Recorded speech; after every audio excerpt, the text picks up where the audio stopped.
ಕನಕಪುರ ಬಳಿ ಇರುವಂಥ ಪೈಪ್ಲೈನ್ ರಸ್ತೆಯಲ್ಲಿ BWSSB ಒಂದು ಕಾಮಗಾರಿಯನ್ನು ಕೈಗೆತ್ತಿಕೊಂಡಿತ್ತು. ಅದೇ ಥರ ಚೇಂಬರನ್ನು ನಿರ್ಮಾಣ ಮಾಡಿ ಆ ಚೇಂಬರ್ಗೆ ಮುಚ್ಚಳವನ್ನು ಹಾಕದೆ ದೊಡ್ಡ ಪ್ರಮಾದವನ್ನು ಮಾಡಿತ್ತು. ಅದಕ್ಕೆ ಆ ಚೇಂಬರ್ಗೆ ಬಿದ್ದು ಬಾಲಕ ಸಾವನ್ನಪ್ಪಿದ್ದಾನೆ. ಕನಕಪುರ ರಸ್ತೆ ಬಳಿಯ ಕಾಮಗಾರಿ ವೇಳೆ ಚೇಂಬರ್ ಮುಚ್ಚದೆ ಹಾಗೇನೆ BWSSB ಅಧಿಕಾರಿಗಳು ಹಾಗೂ ಅಲ್ಲಿನ ಕಾರ್ಮಿಕರು ಬಿಟ್ಟಿದ್ರು. ಇದರಿಂದಾಗಿ 9ನೇ ತರಗತಿ ಓದ್ತಾ ಇದ್ದ 15 ವರ್ಷದ ಪ್ರೀತಮ್ ಸಾವನ್ನಪ್ಪಿದ್ದಾನೆ. ಚೇಂಬರ್ನಲ್ಲಿ ಪ್ರೀತಮ್ನ ಮೃತದೇಹ ತೇಲ್ತಾ ಇತ್ತು. ಈತ ಮಿಸ್ ಆಗಿದ್ದಾನೆ ಅಂತ ಹೇಳಿ ಮನೆಯವರು ಕಂಪ್ಲೇಂಟ್ ಕೊಟ್ಟಿದ್ರೆ ಮಗದೊಂದು ಕಡೆಯಲ್ಲಿ ಈ ಚೇಂಬರ್ನೊಳಗೆ ಬಿದ್ದು ಆತ ಮೃತಪಟ್ಟಿದ್ದ. ಸೊ ಜಲಮಂಡಳಿ ವಿರುದ್ಧ ಪ್ರೀತಮ್ ಪೋಷಕರು ಆಕ್ರೋಶವನ್ನು ವ್ಯಕ್ತಪಡಿಸಿದ್ದಾರೆ.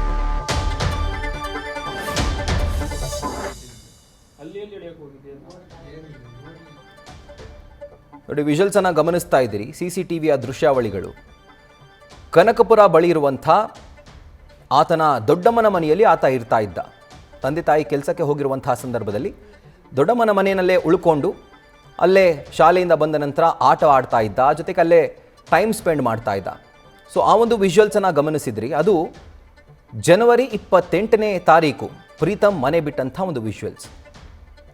ಕೊನೆಯ ಬಾರಿ ಮನೆಯವರು ಆತನನ್ನು ನೋಡಿರುವಂಥ ವಿಜುವಲ್ಸ್. ಅದಾದ ನಂತರ ಆತ ಬಲಿಯಾಗಿದ್ದು BWSSB ತೆಗೆದಂಥ ಅಥವಾ ನಿರ್ಮಾಣ ಮಾಡಿದಂಥ ಈ ಒಂದು ಮೃತ್ಯು ಕೂಪದಲ್ಲಿ. ಸೊ ಮಿಸ್ ಆಗಿದ್ದಾನೆ ನಮ್ಮ ಮಗ ಅಂತ ಹೇಳಿ ಪೊಲೀಸರ ಮೊರೆ ಹೋಗಿದ್ರೆ ಮನೆಯವರು, ಮಗದೊಂದು ಕಡೆಯಲ್ಲಿ BWSSB ಮಾಡಿದಂಥ ಒಂದು ದೊಡ್ಡ ಪ್ರಮಾದದಿಂದಾಗಿ ಆತನ ಪ್ರಾಣವೇ ಹೋಗಿದೆ. ಮುಚ್ಚದೆ ಹಾಗೆ ಬಿಟ್ಟಂಥ ಚೇಂಬರ್ನೊಳಗೆ ಬಿದ್ದು ಪ್ರೀತಮ್ ಸಾವನ್ನಪ್ಪಿದ್ದಾನೆ. ಅಂದರೆ ಈತನ ಸಾವಿನ ಸುತ್ತ ಈಗ ಅನುಮಾನಗಳು ವ್ಯಕ್ತವಾಗ್ತಾ ಇವೆ. ಯಾಕೆಂತಂದರೆ ಈತ ಏಕಾಏಕಿ ಆ ನಿರ್ಜನ ಪ್ರದೇಶಕ್ಕೆ ಬಂದಿದ್ಯಾಕೆ, ಅಥವಾ ಈತ ನ್ಯಾಚುರಲ್ ಆಗೇ ಅಲ್ಲಿ ಬಿದ್ದು ಗೊತ್ತಿಲ್ಲದೆ ಬಿದ್ನ, ಅಥವಾ ಯಾರಾದರೂ ತಳ್ಳಿದ್ರ, ಎಲ್ಲ ಆಯಾಮದಲ್ಲೂ ಕೂಡ ಈಗ ತನಿಖೆ ಆಗಬೇಕಾಗಿದೆ. 7:30 ಡ್ಯೂಟಿಗೆ ಹೋಗ್ತಿದ್ದೆ ನಾನು. ನಮ್ಮ ಅಕ್ಕವ್ರ ಮನೆಗೆ ಹೋಗಪ್ಪ ನೀನು, ಬೀಗ ಕೀ ಹಾಕೊಂಡು ಅಂತಂದ. ಆಯಿತು ಮಮ್ಮಿ ಅಂತಂದ. ಆಯಿತು ಅಂದ್ಬಿಟ್ಟು ಮಗ ತೊಳ್ಕೊಂಡು 9 ಗಂಟೆ ಬಂದ ಇಲ್ಲಿಗೆ. 9:10 ನಾಷ್ಟ ತಿಂಡಿ ಎಲ್ಲ ತಿನ್ಕೊಂಡು ಹೋದ. ಅಲ್ಲಿ ಆ ಕಡೆ ಹೋದ ಅನ್ನೋದು ಗೊತ್ತಿಲ್ಲ. ಆ ಕಡೆ ಹೋದ, ಯಾರು ಬಂದು ನೋಡಲಿಲ್ಲ. ಪೊಲೀಸ್ಗೆಲ್ಲ ಕಂಪ್ಲೇಂಟ್ ಕೊಟ್ಟು ಹುಡುಕಿ ನೈಟ್ ಕೊಟ್ಟು ಕೆಲಸ ಮುಗಿಸ್ಕೊ ಬಂದೆ. ಇದ್ದಿಲ್ಲ ಕೆಲಸ. 6 ಗಂಟೆ ಬಂದಲ್ಲ, ಡ್ಯೂಟಿ ಮುಗಿಸ್ಕೊ ಬಂದೆ. 6 ಗಂಟೆ ಬಂದೆ. ಕೀ ಎಲ್ಲಿ ಅಂದ್ಬಿಟ್ಟು ನೋಡಿದೆ. ನಮ್ಮ ಮನೆಗೆ ಹೋದೆ ಡೈರೆಕ್ಟು.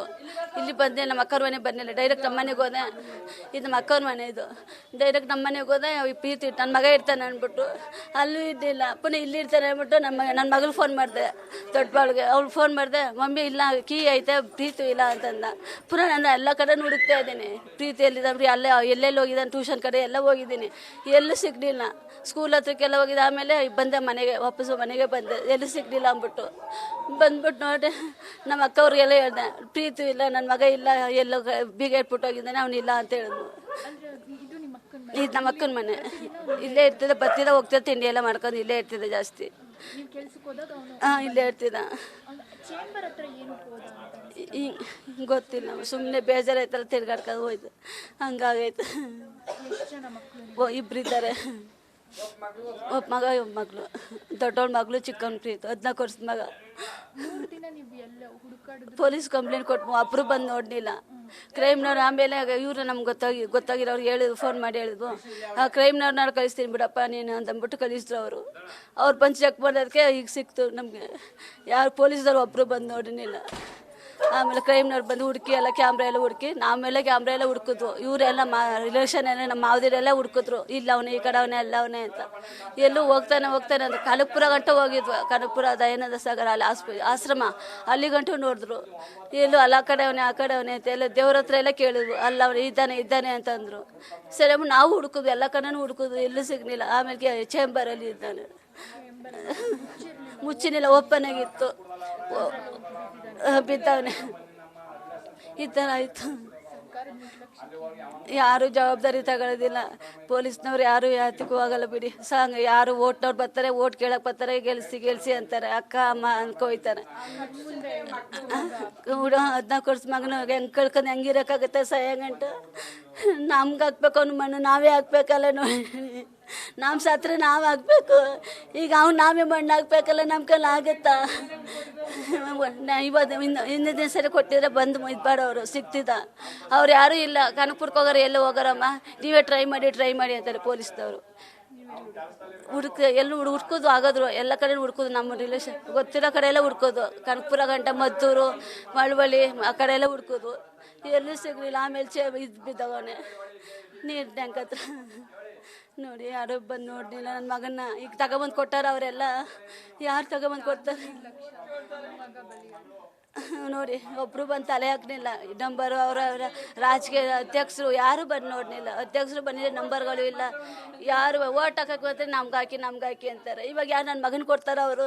ಹೇಳಿ, ನನ್ನ ಮಗನ ತಂದು ಕೊಡ್ತಾರ? ಯಾರು ಕೊಡಲ್ಲ. ಇವಾಗ 14 ವರ್ಷ ಮಗನ ಇಲ್ಲ ಅಂತಂದ್ರೆ ಹೆಂಗೆ? ಇವಾಗ ಊರು ಕರ್ಕೋಬೇಕು. ಹೆಂಗೆ ಎಣೆ ಹೆಂಗೆ ಎತ್ಕೋಕಾಗುತ್ತೆ ನೋಡಿ? ಪೋಸ್ಟ್ ಮಾರ್ಟಮ್ ಮಾಡ್ಕೊಂಡು ಹೆಂಗೆ ಎತ್ಕೋಕಾಗುತ್ತೆ ಇವಾಗ? ಹೇಳಿ, ಪೋಸ್ಟ್ ಮಾರ್ಟಮ್ ಮಾಡಿದ್ದಾರೆ ಇವಾಗ.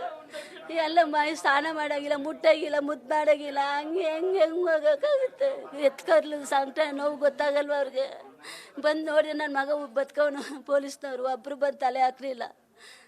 ಇಷ್ಟು ನಾವು ಕಾಗಲಿಪುರ ಸ್ಟೇಷನ್ಲಿ ಕಂಪ್ಲೇಂಟ್ ಕೊಟ್ಟಿದ್ದೀವಿ, ಯಾರು ಕ್ರಮ ತಕ್ಕಂದಿಲ್ಲ.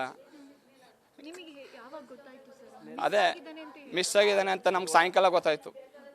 ಬಂದಿಲ್ವಲ್ಲ, 2 ಮನೇಲೂ ಇಲ್ಲ. ನಮ್ಮ ಅಕ್ಕ ಹೌದು 9 ಕಾಲು ಹೋಗಿದ್ದಾನೆ. ಇಲ್ಲಿ ಕ್ಯಾಮ್ರಾ ಚೆಕ್ ಮಾಡಿದ್ರು. 9 ಕಾಲು ನಮ್ಮ ಮನೆಯಿಂದ 9 ಗಂಟೆಗೆ ಬಂದಿದ್ದಾನೆ. 1/4 ಗಂಟೆಲಿ ತಿಂಡಿ ತಿನ್ಕೊಂಡು ಹೋಗಿದ್ದಾನೆ. ಪಕ್ಕನೇ ನಮ್ಮ ಮನೆ ಇದು. ನಮ್ಮ ಅಕ್ಕವ್ರ ಮನೆ ಇದು. ಬಂದು ಇಲ್ಲಿ ತಿಂಡಿ ತಿನ್ಕೊಂಡು ಮನೆ ಬಿಟ್ಬಿಟ್ಟು ಹೋಗಿದ್ದಾನೆ ಅವನು. ಗೊತ್ತಿಲ್ಲ ನಮ್ಗೆ. ಬತ್ತಾನೆ ಎಲ್ಲೇ ಅವನ ಯಾರೂ ಗೊತ್ತಿಲ್ಲ ನಮ್ಗೆ. ಎಲ್ಲಿ ಅವನ ಬಿಡು ಏನೋ ಆಗಿದೆ, ಬತ್ತಾನೆ ಅಂತ ನಮ್ಮ ಇಲ್ಲಿವರೆಗೂ ಕಾದು. ನನ್ನ ಕ್ರೈಮ್ ಸ್ಟೋರಿಗೆ ಬಂದು ಒಂದು ಕಡೆಯಿಂದ ಕ್ಯಾಮ್ರಾ ಚೆಕ್ ಮಾಡ್ಕೋದಕ್ಕೆ ಇದೇ ಜಾಗದಲ್ಲಿ ಹೋಗೋಣ ಅಂತ ಅವ್ರು ಪತ್ತೆ ಮಾಡೋದು. ಅವ್ರು ಬರ್ದವ್ರು ಇನ್ನೂ ಗೊತ್ತಾಯ್ತೀನಿ ಇಲ್ಲಿ ಎಲ್ಲೇ ಅವನ ಬಿಡು ಅಂತ ಚೆನ್ನಾಗಿರುತ್ತೆ. ಅದು ಮುಚ್ಚಿಲ್ಲ ಚೇಂಬರ್ ಗುಂಡಿ. ಅದು ಪೈಪ್ಲೈನ್ ಬಂದು ಎಷ್ಟು ನೀರು ಅಲ್ಲಿ ಸಿಂಕ್ ಥರ ಮಾಡಿದ್ದಾರೆ, ಆ ಸಂಪ್ ಥರ ಮಾಡಿದ್ದಾರೆ. ಅದು ಬಂದು ಯಾವನ ಕ್ರಮ ತಕ್ಕಂದಿಲ್ಲ. 5 ಜನ ಬಿದ್ದಿದ್ದಾರಂತ ಅಲ್ಲಿ. ಇವನು 4ನೇವನು ಆಗಿದ್ರು ಅವಾಗ. ಇವಾಗ 5ನೇವನು. ಯಾವನು ಕ್ರಮ ತಕ್ಕದು ಏನು ಮಾಡ್ತಾ ಇದ್ದಾರೆ ಇವ್ರು MLAಗಳು? ಹೇಳಿ ಸರ್.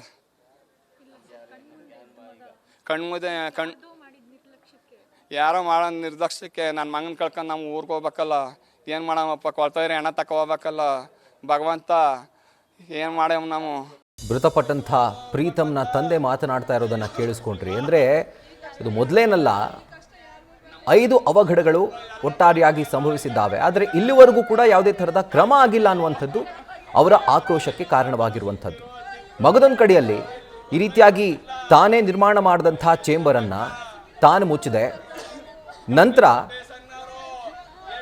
ನಮಗೆ ಗೊತ್ತಿಲ್ಲ, ಮಾಹಿತಿಯನ್ನು ಪಡ್ಕೊಂಡು ನಾವು ತನಿಖೆಯನ್ನು ಮಾಡ್ತೀವಿ ಅನ್ನುವಂಥ ಒಂದು ಜಲಮಂಡಳಿಯ ನಿರ್ಧಾರ ಇದೆಯಲ್ಲ, ನಿಜವಾಗ್ಲೂ ಒಂದು ರೀತಿ ಅಸಹ್ಯಕರ.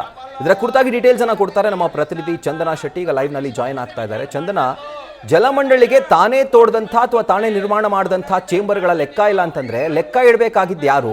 ಜನಸಾಮಾನ್ಯರ ಇಲ್ಲ BWSSB ಅಂತ? ರಾಹುಲ್, ನಿಜಕ್ಕೂ ಈ ಪ್ರಶ್ನೆಯನ್ನ ನಾವು ಕೇಳಲೇಬೇಕು. ಅಂದ್ರೆ ಈ ಸಂಪ್ ಏನಿತ್ತು ಅದನ್ನ ಓಪನ್ ಆಗಿತ್ತಾ ಕ್ಲೋಸ್ ಆಗಿತ್ತಾ ಅನ್ನುವಂತ ಸ್ಪಷ್ಟವಾದ ಮಾಹಿತಿ ಕೂಡ ಜಲಮಂಡಳಿ ಬಳಿ ಇರ್ಲಿಲ್ಲ ಅನ್ನುವಂತ ಆರೋಪ ಕೇಳಿ ಬರ್ತಾ ಇರುವಂತದ್ದು. ಅಂದ್ರೆ ಕಳೆದ ಹಲವು ತಿಂಗಳಿನಿಂದ ಈ ಭಾಗದಲ್ಲಿ ಕಾಮಗಾರಿ ನಡೀತಾ ಇದೆ. ನಾನು ದೃಶ್ಯಗಳಲ್ಲಿ ತೋರಿಸುವಂತ ಪ್ರಯತ್ನ ಕೂಡ ಮಾಡ್ತಾ ಹೋಗ್ತೀವಿ. ಅಂದ್ರೆ ನೀವು ನೋಡ್ಬೋದು, ಈ ಭಾಗ ಕಂಪ್ಲೀಟ್ ನಿರ್ಜನ ಪ್ರದೇಶ. ಇಲ್ಲಿ ಹಗಲೊತ್ತಲೂ ಕೂಡ ಜನ ಓಡಾಟ ತೀರಾ ಕಡಿಮೆ ಅಂದ್ರೆ ತೀರಾ ಕಡಿಮೆ. ಅಂದ್ರೆ ಈ ಭಾಗದಲ್ಲಿ ಜಲಮಂಡಳಿ ಕಾಮಗಾರಿಯನ್ನ ಮಾಡ್ತಾ ಇತ್ತು. ಅಂದ್ರೆ ಕಳೆದ ಹಲವು ತಿಂಗಳಿನಿಂದ ಇಲ್ಲಿ ಪೈಪ್ ಲೈನ್ ಅಳವಡಿಕೆಗಾಗಿ ಇಲ್ಲಿ ಕಾಮಗಾರಿಯನ್ನ ಮಾಡ್ಲಾಗ್ತಾ ಇತ್ತು. ಅದೇ ಕಾಮಗಾರಿಯಲ್ಲಿ ಪೈಪ್ ಲೈನ್ ಅಳವಡಿಸೋದಕ್ಕೆ ಅಂತ ಒಂದು ಸಂಪನ್ನ ತೆಗ್ದಿರುತ್ತೆ ಜಲಮಂಡಳಿ. ಅಂದ್ರೆ ಆ ಸಂಪನ್ನ ಮುಚ್ಚುವಂತ ಪ್ರಯತ್ನ ಕೂಡ ಮಾಡಿಲ್ಲ. ನೀವೀಗ ದೃಶ್ಯಗಳಲ್ಲಿ ಗಮನಿಸ್ತಾ ಇದ್ದೀರಲ್ಲ, ಇದೇ ಸಂಪಲ್ಲಿ ಈಗ ಬಾಲಕ 9ನೇ ತರಗತಿಯ 14 ವರ್ಷದ ಬಾಲಕ ಪ್ರೀತಮ್ ಬಿದ್ದು ಮೃತಪಟ್ಟಿರೋದು. ಅಂದ್ರೆ ಬೆಳಗ್ಗೆ ಆತ 9 ಗಂಟೆಗೆ ಚಿತ್ರಾನ್ನ ತಿನ್ಕೊಂಡು ಮನೆಯಿಂದ ಹೊರಗಡೆ ಬರ್ತಾನೆ. ಇಲ್ಲಿಂದ ಸುಮಾರು 900 ಮೀಟರ್ ದೂರ ಇದೆ ಅವ್ರ ಮನೆ. ಅಲ್ಲಿಂದ ಇಲ್ಲಿಗೆ ಬಂದು ಆತ ಇಲ್ಲಿ ಮೀನ್ ಹಿಡಿಯೋದಕ್ಕೆ ಪ್ರಯತ್ನ ಪಟ್ಟ, ಅದಕ್ಕಾಗಿ ಆತ ಬಂದ ಅಂತ ಇಲ್ಲಿನ ಸ್ಥಳೀಯರು ಹೇಳ್ತಾ ಇದ್ರು. ನೀವು ಗಮನಿಸಬಹುದು, ಇದನ್ನ ಈಗಲೂ ಕೂಡ ಮುಚ್ಚಿಲ್ಲ, ಹಾಗೆ ಬಿಟ್ಟಿದ್ದಾರೆ. ನೀವು ನೋಡಬಹುದು, ನೀರ್ ಕೂಡ ಇದೆ. ನೀವು ದೃಶ್ಯಗಳಲ್ಲಿ ಗಮನಿಸಬಹುದು, ನೀರ್ ಕೂಡ ಇದೆ. ಅಂದ್ರೆ ಇದೇ ಒಂದು ಸಂಪ್ ಒಳಗಡೆ ಆತ ಆಯ ತಪ್ಪಿ ಬಿದ್ನ ಅಥವಾ ಈ ಜಾಗದಲ್ಲಿ ಅವತ್ತು ಜನವರಿ 28 ಏನಾಯ್ತು ಅನ್ನುವಂಥದ್ದು ಮತ್ತೊಂದ್ ಕಡೆ ತನಿಖೆ ನಡೀತಾ ಇದೆ. ಈ ಜಾಗದಲ್ಲಿ ವಾಸನೆ ಬರೋದಕ್ಕೆ ಶುರುವಾದಾಗ ಸ್ಥಳೀಯರು ಒಂದು ಮಾಹಿತಿಯನ್ನ ಕೊಡ್ತಾರೆ ವಾಸನೆ ಬಗ್ಗೆ. ಆ ವಾಸನೆಯ ಬೆನ್ನು ಹತ್ತಿ ಹೋದಾಗ ಅಲ್ಲಿ ಮೃತದೇಹ ತೇಲ್ತಾ ಇರೋದು ಕಂಡು ಬರುತ್ತೆ. ಆ ಮೃತದೇಹವನ್ನ ನೋಡಿದಾಗ ಅದು ಪ್ರೀತಮ್ ಮೃತದೇಹ ಅನ್ನುವಂಥದ್ದು ಗೊತ್ತಾಗುವಂಥದ್ದು. ಅಂದ್ರೆ ಈಗಲೂ ಕೂಡ ಇಲ್ಲಿ ಬ್ಯಾರಿಕೇಡ್ ಹಾಕುವಂತ ಪ್ರಯತ್ನ ಕೂಡ ಮಾಡಿಲ್ಲ, ಇದನ್ನ ಮುಚ್ಚು ಇಲ್ಲ, ಅದೆರಡು ಮಾಡಿಲ್ಲ. ಅಂದ್ರೆ ಸ್ಥಳೀಯರಿಗಾದ್ರೂ ಮಾಹಿತಿಯನ್ನ ಕೊಡಬೇಕಾಗಿತ್ತು. ಈ ರೀತಿ ಸಂಪನ್ನ ನಾವು ತೆಗ್ದಿದ್ದೀವಿ, ಕಾಮಗಾರಿಯನ್ನ ಮಾಡ್ತಾ ಇದ್ದೀವಿ ಅಂತ. ಇದ್ಯಾವ ಕೆಲಸವನ್ನ ಕೂಡ ಜಲಮಂಡಳಿಯವರು ಮಾಡದೆ ನಿರ್ಲಕ್ಷ್ಯವನ್ನ ತೋರಿರೋದು ಈಗ ಒಂದು ಬಲಿಯಾಗಿದೆ ರಾಹುಲ್.